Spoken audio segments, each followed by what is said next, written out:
Friends, welcome back to my channel.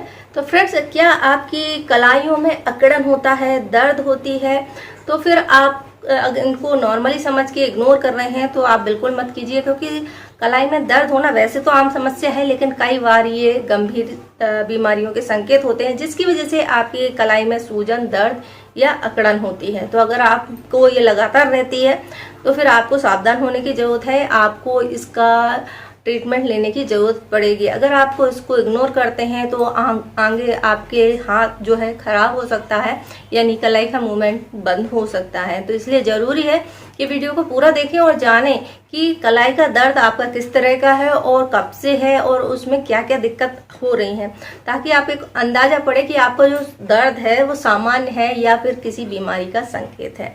चलिए video शुरू करते हैं। वीडियो की जानकारी पसंद आए तो वीडियो को लाइक करना, शेयर करना, हमारे चैनल को सब्सक्राइब करना। फ्रेंड्स, हमारे डेली लाइफ में पता नहीं क्या क्या छोटी मोटी प्रॉब्लम्स चलती रहती हैं।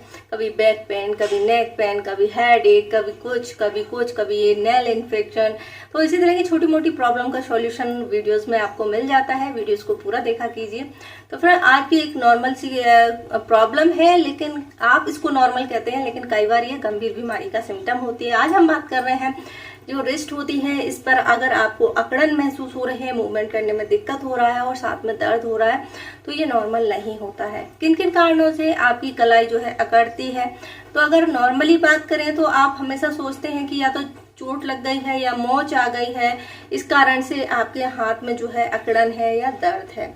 तो होता भी यही है, लेकिन अगर आपको इस तरह का दर्द है या अकड़न है, बार बार हो रही है और रिपीट हो रही है, आराम करने के बाद भी आपको आराम नहीं मिल रहा है, तो फिर ये बीमारी का संकेत है।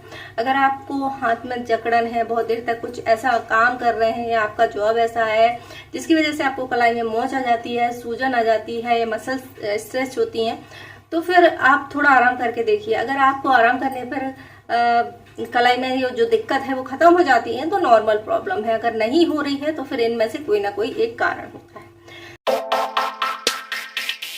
सबसे पहला रीजन होता है अर्थराइटिस। अर्थराइटिस जो होता है वो जॉइंट में होने वाला एक पेन है, और अर्थराइटिस एक बीमारी होती है जो कि बोन्स में होती है, और इसके कारण से जो मूवमेंट है, जो जॉइंट है, उनमें दर्द होता है, और इसके लिए फिर आपको ट्रीटमेंट लेना पड़ता है, क्योंकि अर्थराइटिस अगर बिगड़ जाता है तो बहुत ज्यादा इसमें गठाने बन जाती हैं और जॉइंट जो है जाम होने लगते हैं। इसलिए जरूरी होता है, तो अर्थराइटिस की वजह से है तो इसका जल्दी से जल्दी ट्रीटमेंट करा लेना चाहिए, क्योंकि ट्रीटमेंट कराने से बहुत अच्छे से कंट्रोल हो जाता है। सेकेंड रीजन होता है ऑस्टियोपोरोसिस। ये भी बोन्स की एक बीमारी होती है, जिसमें कि आपकी हड्डियां जो हैं कमजोर होने लगती हैं, और इसके कारण से आपके बोन्स हैं उनमें दर्द होता है। तो ऑस्टियोपोरोसिस के लिए आप डॉक्टर से कंसल्ट कर सकते हैं। वो आपको कुछ सप्लीमेंट्स देते हैं ताकि आपकी हड्डियों में मजबूती रहे, और इन सप्लीमेंट से आपका जो हड्डियों का कमजोर होना वो रुक जाता है। तो एक रीजन ये होता है। थर्ड रीजन होता है कार्पल टनल सिंड्रोम। तो इसमें क्या होता है, जो आपकी कलाई है इसकी कोई ना कोई एक नस दब जाती है, जिससे कि आपका हाथ जो है सुन्न होने लगता है और इसमें दर्द भी होता है। तो अगर आपको इस तरह का सिम्टम आ रहा है तो भी आपको डॉक्टर से कंसल्ट करने की जरूरत है, ट्रीटमेंट लेने की जरूरत है।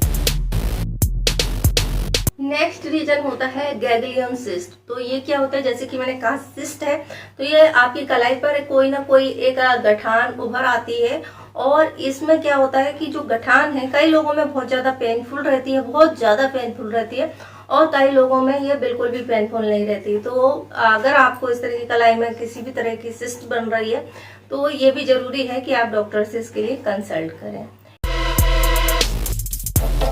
होता है किक बॉक्स डिसीज। तो किक बॉक्स डिसीज जो है हमारी कलाई में होने वाला एक प्रॉब्लम है, जिसके कारण से आपको कलाई में दर्द होता है। अगर आप इसका प्रॉपर ट्रीटमेंट नहीं लेते हैं या इसको लापरवाही से छोड़ देते हैं तो जो आपकी तकलीफ है वो स्थायी रूप से रह सकती है, यानी कि आपका कलाई का मूवमेंट बिल्कुल बंद हो जाता है, क्योंकि इसमें जो क्या होता है ब्लड सर्कुलेशन होता है हमारी बोन्स के बीच से, वो बंद हो जाता है। तो अगर ब्लड सर्कुलेशन बंद हो जाएगा तो हाथ का मूवमेंट बंद हो जाएगा, यानी कलाई आपकी जाम हो जाएगी।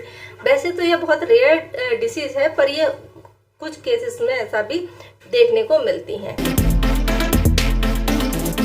फ्रेंड्स, इसके लिए डॉक्टर कुछ आपको टेस्ट लिख सकते हैं, जैसे कि एक्सरे कराने के लिए बोल सकते हैं, इलेक्ट्रोग्राफी कराने के लिए बोल सकते हैं, जॉइंट के फ्लूइड का भी टेस्ट कर सकते हैं, ब्लड टेस्ट और यूरिन टेस्ट भी बोला जा सकता है। तो इलेक्ट्रोग्राफी देखते हैं कि आपकी नसों में ब्लड का सर्कुलेशन कैसा है। फ्रेंड्स, ये कुछ रीजन होते हैं जिनकी वजह से आपकी कलाई में दर्द होता है, मूवमेंट में दिक्कत होती है, ब्लड सर्कुलेशन नहीं होता है या हाथ सोल पड़ जाते हैं। तो अगर आपको इस तरह के सिम्टम जो है लगातार बने रहते हैं, लंबे समय तक बने रहते हैं, तो आपको जल्द से जल्द डॉक्टरी सलाह लेनी चाहिए और उसका प्रॉपर ट्रीटमेंट कराना चाहिए। जब आप डॉक्टर के पास जाएंगे तब आपको प्रॉपर तरीके से पता चलेगा कि आपका जो कलाई का दर्द है वो किस वजह से है, और जैसे ही वो सिम्टम डायग्नोज करेंगे और आपका ट्रीटमेंट करेंगे, आपको इससे राहत मिल जाएगी। तो आई होप आपको ये जानकारी पसंद आई होगी। जानकारी पसंद आए तो वीडियो को लाइक करना, शेयर करना, हमारे चैनल को सब्सक्राइब करना। वीडियो देखने के लिए आपका धन्यवाद।